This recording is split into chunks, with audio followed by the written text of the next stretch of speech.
So, welcome for this session. I'm not the organizer of the session, but I'm going to say a few words. Above all, to present some excuse from the person who can't be with us this afternoon. We have no novels about Lynn Hunt. Fukamashi, you can't be here, but Ako Kobayashi will be here.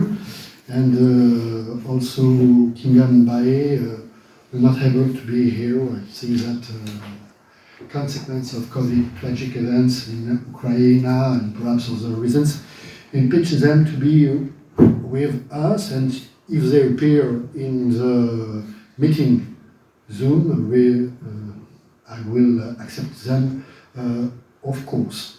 We are very glad to be together this afternoon, and I will present our president of the session, Professor Anna Maria Rao from University of Naples, who were president of the International Commission of the French Revolution from 2000 to 2005.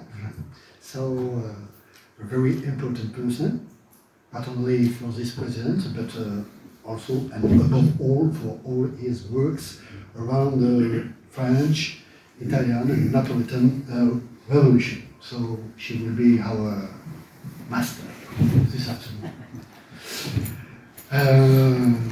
So I give you... Je commence tout de suite. Oui, si tu veux. Oui. Alors, excusez-moi, mais comme Pierre Serna a parlé en anglais, moi, je me permets de parler en français. C'est plus facile pour moi que de parler en anglais. J'essaierai de faire les deux, mais quand même, je préfère de parler en français. Donc, je remercie beaucoup Pierre Serna de m'avoir confié cette tâche très lourde de présider cette séance. Moi aussi, je ne peux qu'exprimer vraiment mon bonheur d'être ici. On a attendu vraiment longtemps de se retrouver avec des amis et des historiens qui s'occupent de la Révolution française, des études révolutionnaires. Et cet après-midi, en particulier, on va parler du Revolutionary Nationalism in a Global Perspective. On est là avec des amis qui sont tous occupés beaucoup plus que moi, de nationalisme, cosmopolitisme et de émigration politique, de définition de qu'est-ce qu'une nation ou des personnes qui ne sont pas chez eux et donc qui bougent d'un côté à l'autre du monde. Je ne veux pas profiter de cette position pour réduire le temps à notre disposition, et donc je vais tout de suite rendre de nouveau la parole à Pierre Serna, qui va nous parler. Le titre de sa communication est de la patrie cosmopolite. Je ne sais pas s'il a changé parce que beaucoup de monde, de collègues et d'amis changent le titre. De la patrie cosmopolite en paix avec le monde aux nations xénophobes en guerre, l'invention de la géopolitique contemporaine. Combien de temps on se... 25 minutes peut-être, hein? Et donc voilà. Merci. Merci beaucoup, Anna Maria. So, thank you, Anna Maria. I will begin immediately by two remarks. First, I not agree with the title of our session, Revolutionary Nationalism in a Global Perspective. So, main nationalism does not belong to the French Revolution, for a very simple explication, that is the word nationalism is invented by Abbé Baruel, a counter-revolutionary, very well known, in 1798, against the revolution. I don't say that nationalism, after with consulate, with First Empire, and with the French history is not going to be part of the French history. Of course, nationalism and nationalist, alas, is going to be into the intellectual debate in French history, but during the decade that we work this afternoon, the word nationalist does not exist. Patriotism, of course, cosmopolitism, of course, but nationalism, no. So it's important for me. And second thing, let me sing to the memory to our colleague Andrzej Lewaszny from Toruń University, our Polish colleague who died a few years ago, and my speech is dedicated to his memory. So, in 1776, shortly before being dismissed from his position as Controller General of Finance, Turgot wrote a memorandum to King Louis XVI in which he explained that the absolute independence of the English colony would transform the entire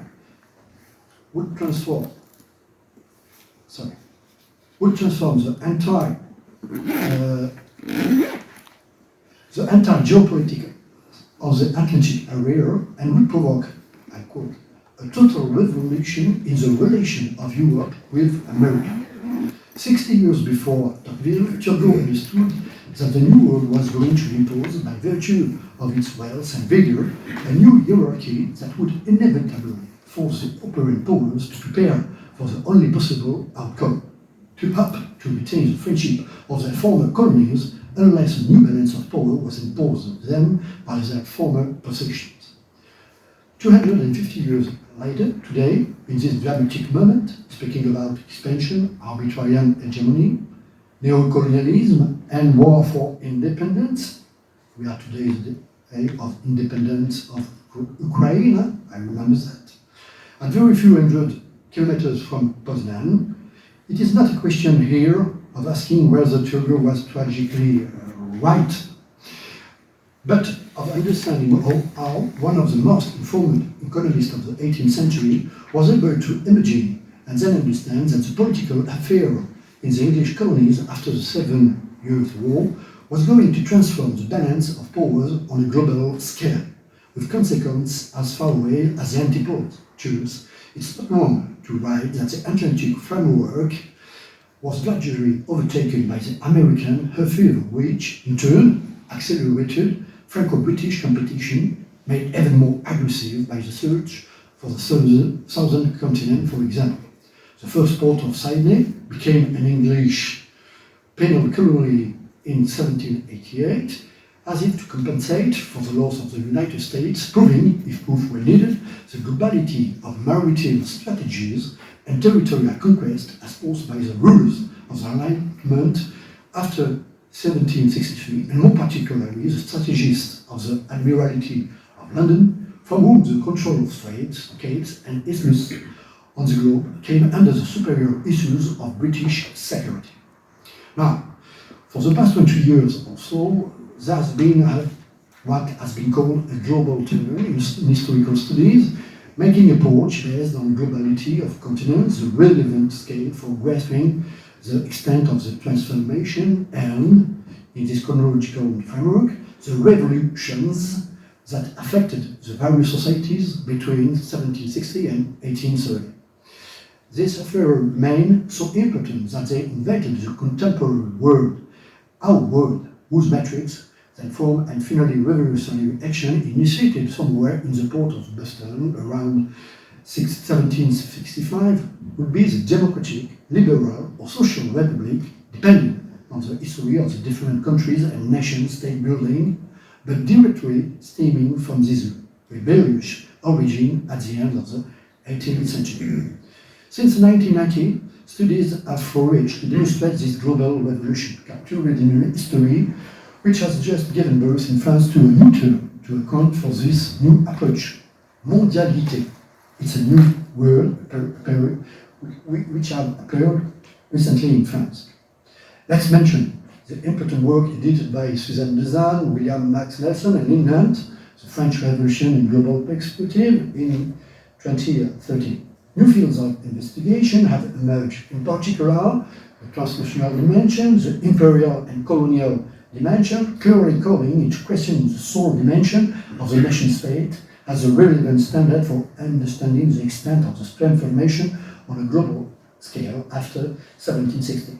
The concept of connected history, layered chronology, cultural transfers, the study of massive displacement of political exile, the great work of Anna Maria Rao demonstrate, political cosmopolitanism, and the phenomena of revolutionary acculturation have enriched the debate and broadened the horizon of understanding of revolutionary phenomena, which had become incomprehensible within their border alone.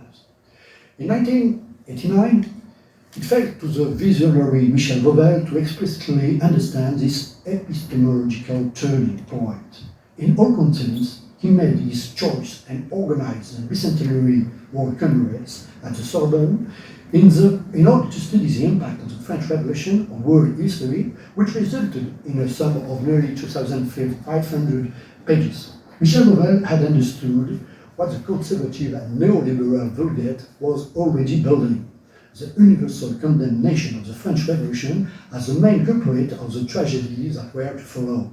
His struggle was to reintegrate the narrative of the era of revolution into the stitched fabric of world history, refusing to see it as a black hole. Wasn't it Jean Jaurès, in Volume 4 of his Socialist History of the French Revolution, who demonstrated the cosmopolitanism of a revolution impossible to understand without studying relation with other countries? His universal message and pacific message very quickly crossed borders, as he was himself the heir of European system of thought.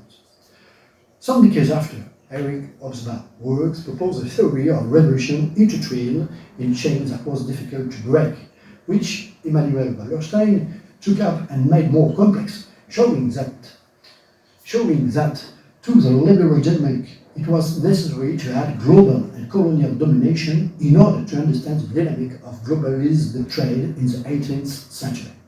The latter employed the constitution of market on all continents, allowing the capitalization necessary for the industrial revolution as a counterpart to the social and political revolution, which could not be only formed capable of interpreting the evolution of human societies. We could continue in the essential field of colonial studies today, which have not waited for the heightened sensitivity of the traumatic memories of post-decolonization periods to develop. In France, for example, to mention only work of the historian Gabriel Debian, shown as early as 1960 and 1970 the difficulty of thinking about the transnational outside of the economic infrastructure of the dominant countries and the control of the production spaces of raw materials, and above all, their capacity to enslave Africans, organizing the deportation of millions of human beings during the 17th and 18th century. Let us think the last remarkable work of Alan Forrest, The Death of French Atlantic Trade, War and Slavery in the Age of Revolution, published recently in 2020, giving us a wonderful lesson of what was Atlantic space and fight for France and so forth, for British Kingdom at that time. After 1960, the difficulty for decolonized country to find and invent original national models outside the mental structure imposed by colonizing countries, nation state, border states, culture of identity through an invented national novel, common language, shared belief, powerful army, and if possible, autonomous economy, reduce the transnational resulting from this age of decolonization to a flow matrix and model at the origin of the globalization.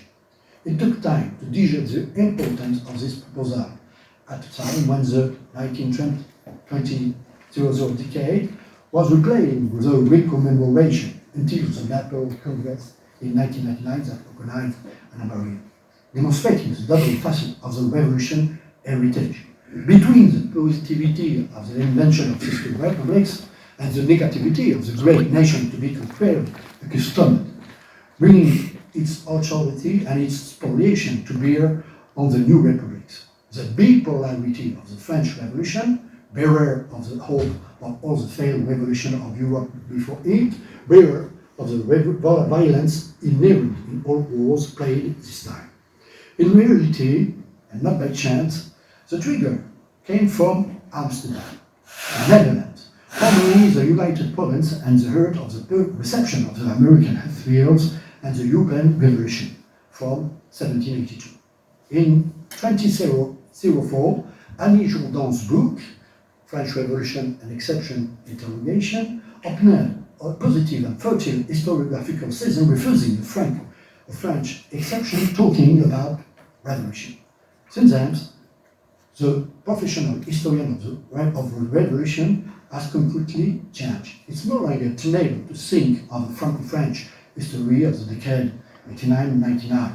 Some have seen this as a way of denying the radical nature of the French model and the victory of an old studies paradigm that would have leveled the harshness of the struggles in France in order to better deny the relevance of the social, economic, or political history in the name of an Anglo-Saxon politically correct that would have put the model of 1666 back in time. Clearly, this is not the case. On the contrary, to think of the French Revolution in a new Atlantic dynamic is to give a new layers of life to the revolutionary historical phenomenon. The young researchers, as Mathieu Ferradou for Ireland, Batanta Rosenthal for Atlantic Correspondence Network, Marushka, again, on his work on space and politics, Paolo Conte on Italian cosmopolitanism, and recently on Humboldt and slavery, or Jean Kassler and his paradigm of revolutionary arts, Clément Thibault and the entire reintegration of South America in our problematic demonstrate a great hope for us for new approaches in our revolution studies. The first task is not geopolitical, but chronological. When do revolutions begin and when do they end? The question of revolutionary temporality is one of the challenges of future research. It is necessary to reconstruct chronologies of regimes and regimes of layered historicity that allow us to move away from national novels, imagining each revolution as a uniform form, London to Washington and Paris. Instead, we should restore the value of the pioneer work of Christopher Hill in order to understand how much his intuition concerning the founding value of the 1640-1660 revolution, since the English Republican experience of 1650 to 1660, the famous Commonwealth, and finally the emergence of Protestant sects with radical political and social programs have marked the following generation.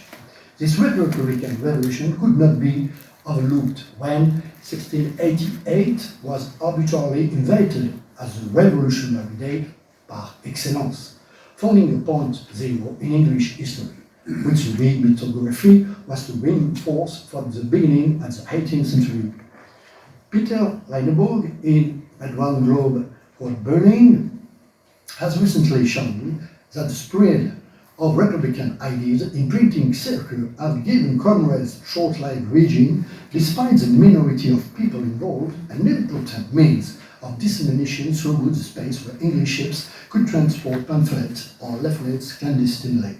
Fine genealogy reconstructed by the American historian shows how the son of liberty of the American ports of the 1716 and 1717 had immigrant grandparents, Protestant sectarians fleeing England in the 1680 and 1690, who were themselves sons of the liberals of 1660.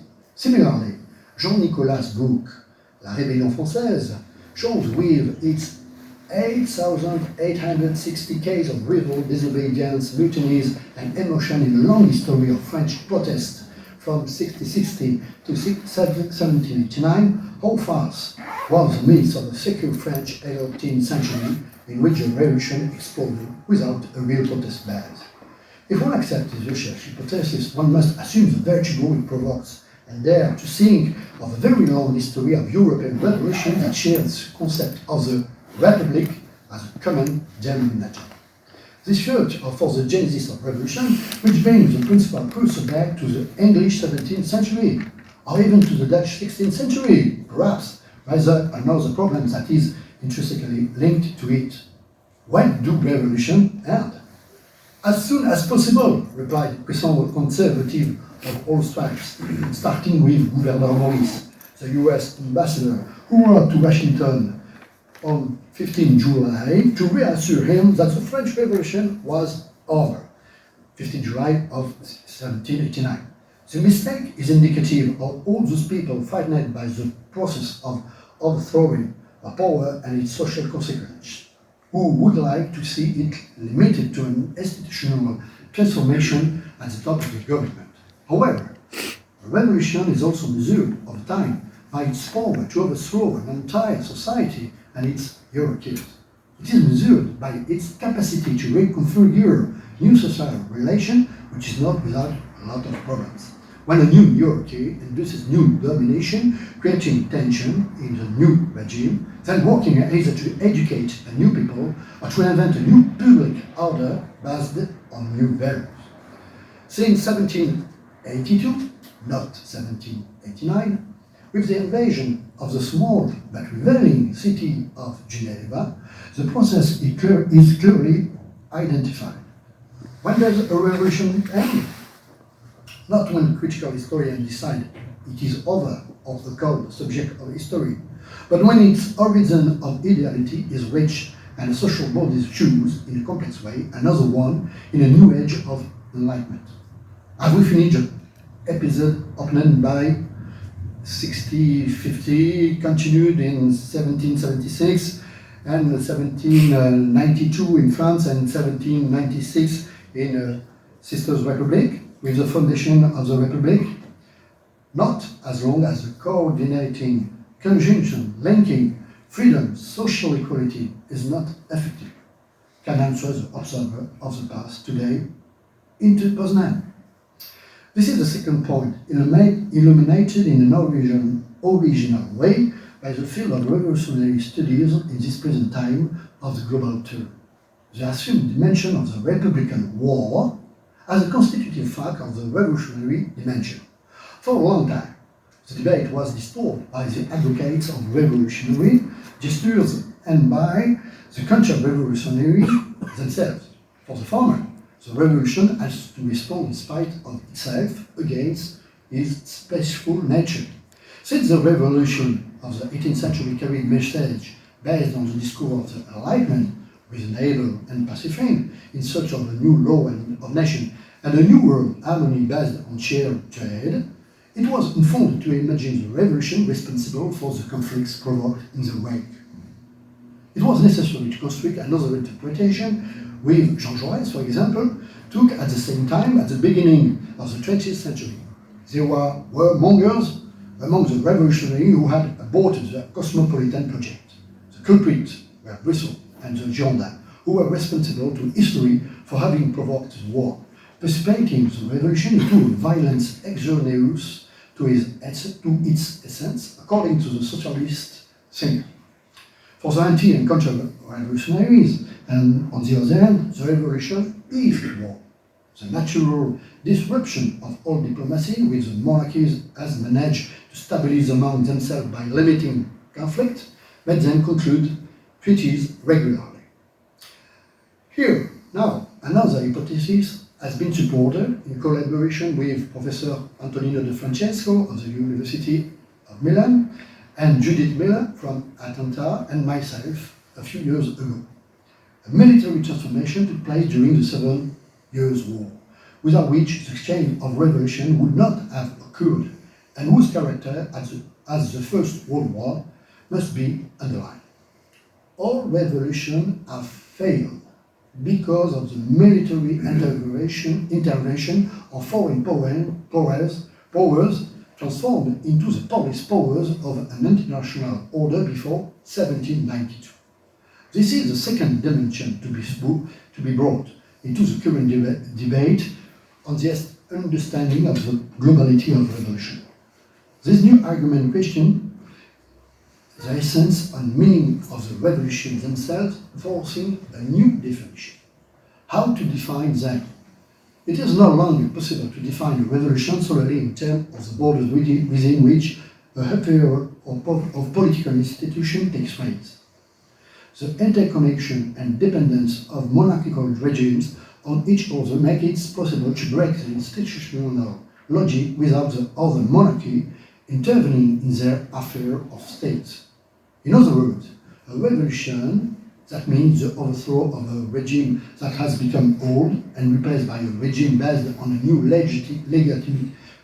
legality and legitimacy, is possible and realized not when the society concerned within a revolutionary space accepts this, even more only when the neighboring countries, organized according to the old modalities that have just been overthrown in the revolutionary country, accept to officially recognize the regenerated country in the concept of international relation, either in a peaceful way.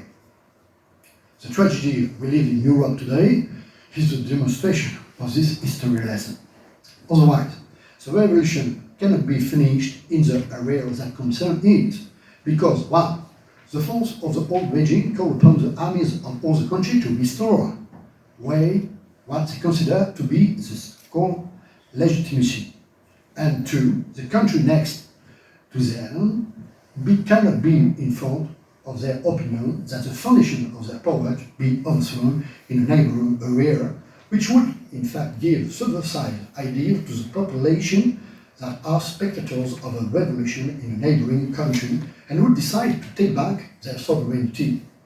Conscious of this equilibrium, consistent revolutionaries know that if they do not provoke war against the power that risk vassalizing them, they are the ones who will be occupied, diminished, and finally defeated.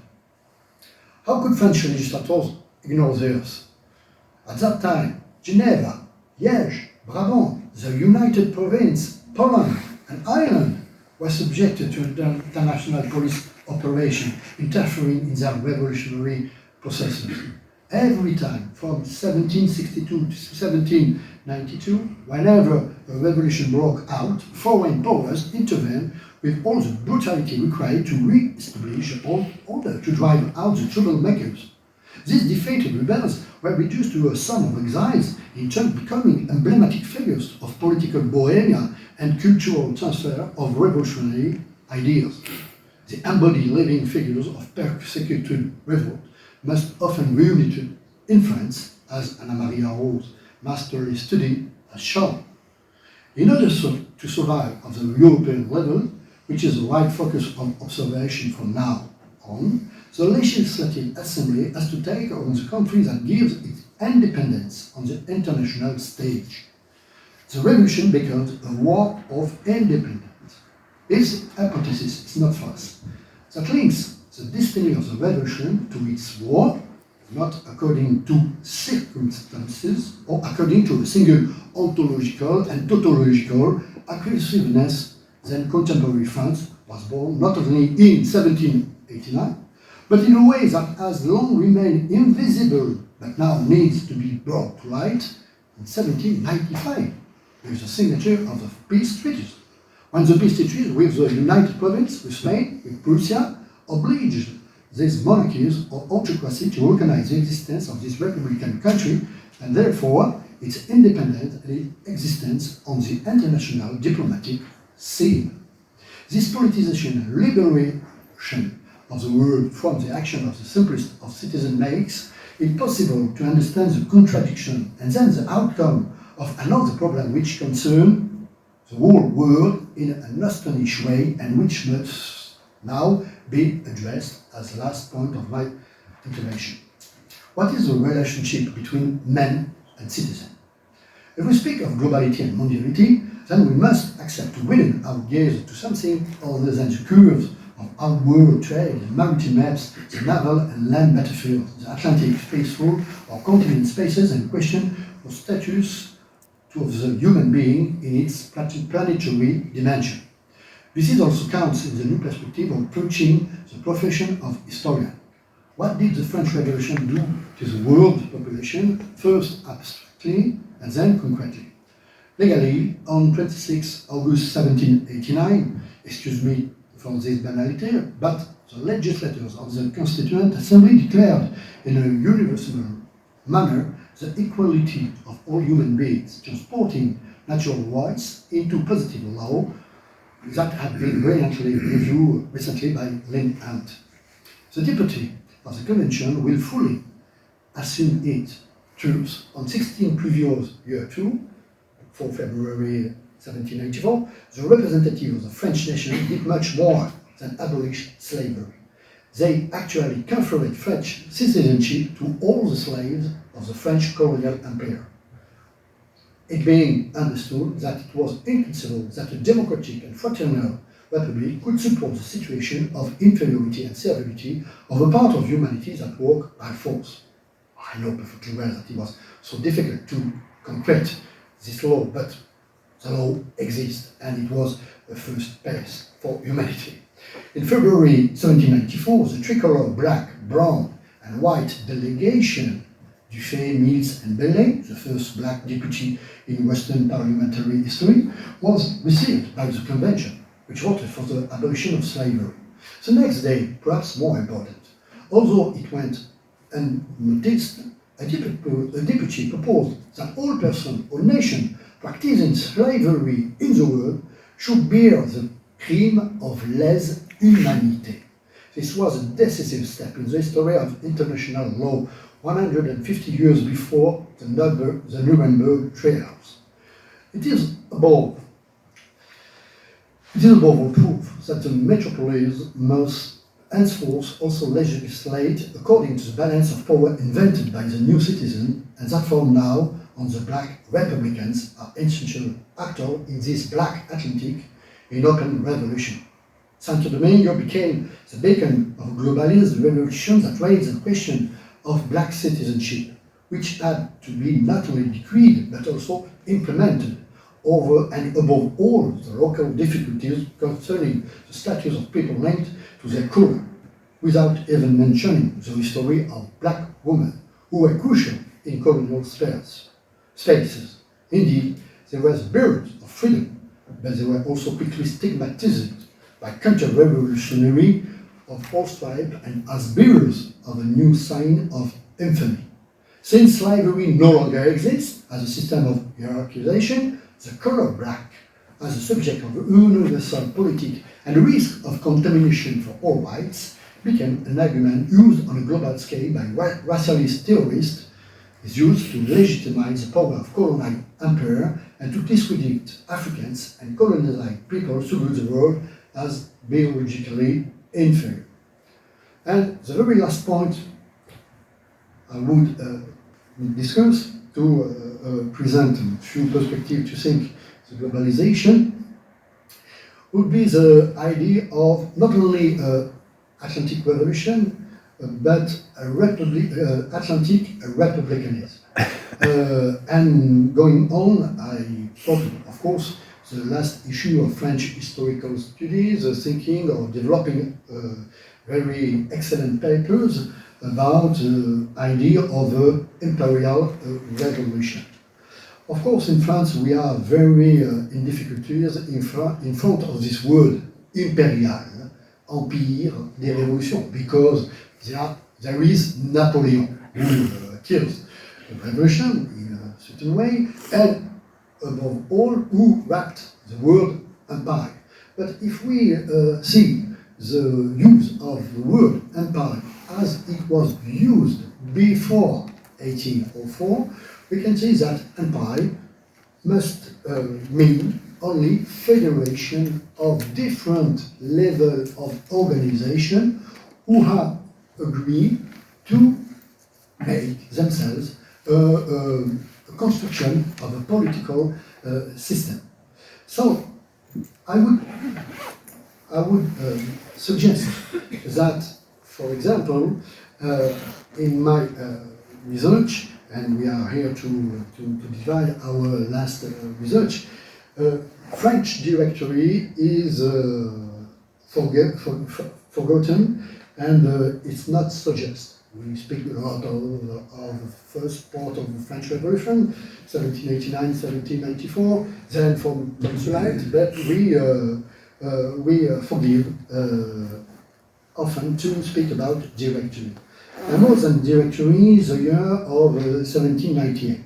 For me, the year 1798 is a tentative try to construct an imperial republic, with the foundation of the Republic Roman, with the foundation of the Helvetic Republic, with the new colonization problematic, of course, but a hope of a new colonization in Egypt. I remember that the 1st January of 1798, the legislature in France voted for the law of isonomy for all the departments.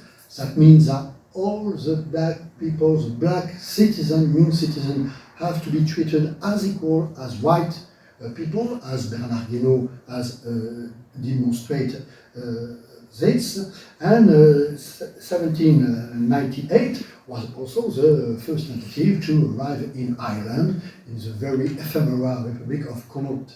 So we have an expansion of the idea of republic as an imperial republic, but not an imperial republic, thinking through the authority of the heritage of the Napoleon era, but a new federation of republican organization. And I think that it's very important to understand a new way, a new manner to manage with this concept. And for that reason, the recent issue of French Historical Studies is very useful for us. In conclusion, today, historians of revolution must take advantage of this experience to ask the question of all living beings. If we think that revolution is a new public order, and the law is the meaning of the revolution, or the contrary of anarchy, disorder, or even war, so that means that a history of humans is to be seen with non-human and nature, and of the responsibility of humans towards the ecological challenge posed by the liberal despoiling of the world. Since it is quite obvious that the next revolution, I think that historians we are also interested by the revolution in the future. The next revolution will be green and in favor of all living beings, including nature and animals. What is the relation with what I said before? But it was so incredible for citizens, for white citizens in Paris in 1789, to think that they were able to vote the decree of 16 previous year too. And I think that here perhaps it's unimaginable for many of us to imagine the right of animals. And I think that we are going to be obliged to seek the right of animals. Much more than the world of our little particular nation or our very little village of the past. The historian of revolution is concerned with the future and the ecological revolution which is coming, as sure as the chain of revolution invented our modernity. Thank you very much.